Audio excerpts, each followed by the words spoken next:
that off camera. I think whenever an owner comes out and he gives this vote of confidence to a coach, that team is starting to kind of sort of decline. Mm-hmm. I mean, I know Jerry said earlier, you picked the Cowboys and Jerry thought that they were doing some things.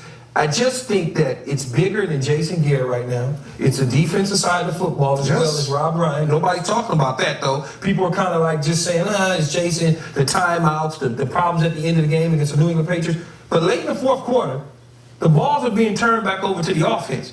The defensive coordinator, your great defenses are supposed to stop these teams. No doubt. You're allowing them to score points. So because of that, Jason Garrett now's job is in question on whether or not he should be the head coach. Initially, I said to myself, when he interviewed taking over Wade Phillips, he'd be a great head coach. Mm-hmm. So he'd be fine, he'd be a great head coach. But watching him now, I'm not so sure that this guy is the right job for the job. I just find it humorous that we react so much to the first year of a head coach. I mean, it's just, it used to be a 5-year window they got. Now, for some reason, it's a two and a half. Here we go.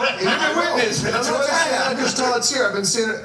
It's ridiculous. And I think Jason Garrett is a very smart football guy. He's got a great pedigree. He's done a lot of good things. Can he be too smart? No, he's done a lot of good things. He can be too smart. He can try to outthink the room. It's a difference between being too smart and trying to outthink the room. I think the mental capacity, you can't have too much mental capacity. You can try to prove that you're smarter than everybody else. I don't think that's Jason Garrett's issue. I think the guy's going to be fine. Like you said, there's reasons. They're not exexcuses. There's reasons.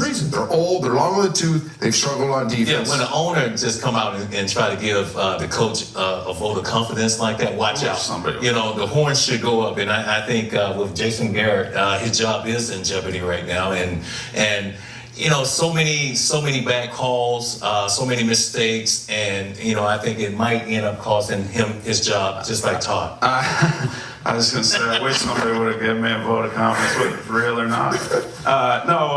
Having worked for Jerry Jones and hearing the remarks made, I think he really believes in Jason, and it's a one-of-a-kind job that you can only. Like I said in the beginning, you only get experience being a head coach when you're a head coach, and he's getting it on the fly, and there's some things you're going to do real good and some things you're going to do not so good. The key is that you learn from the things you don't do well, and Jason's a smart guy. He'll get better as he goes. Yep. We got more coming for you next on Audibles. Too smart. The Packers are 3 wins away from an undefeated season. Should Green Bay risk playoff health in the pursuit of perfection? The answer when Audibles continues.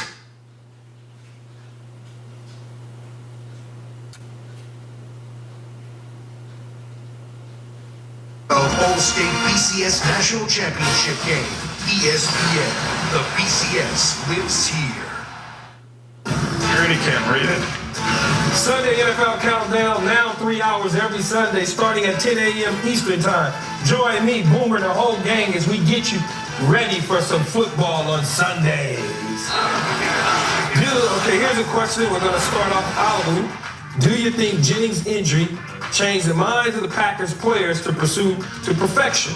So that would be the players as well as the organization, Todd.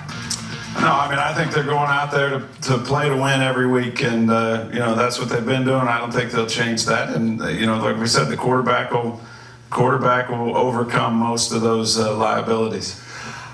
I think they embrace it. They have the chance to do something special.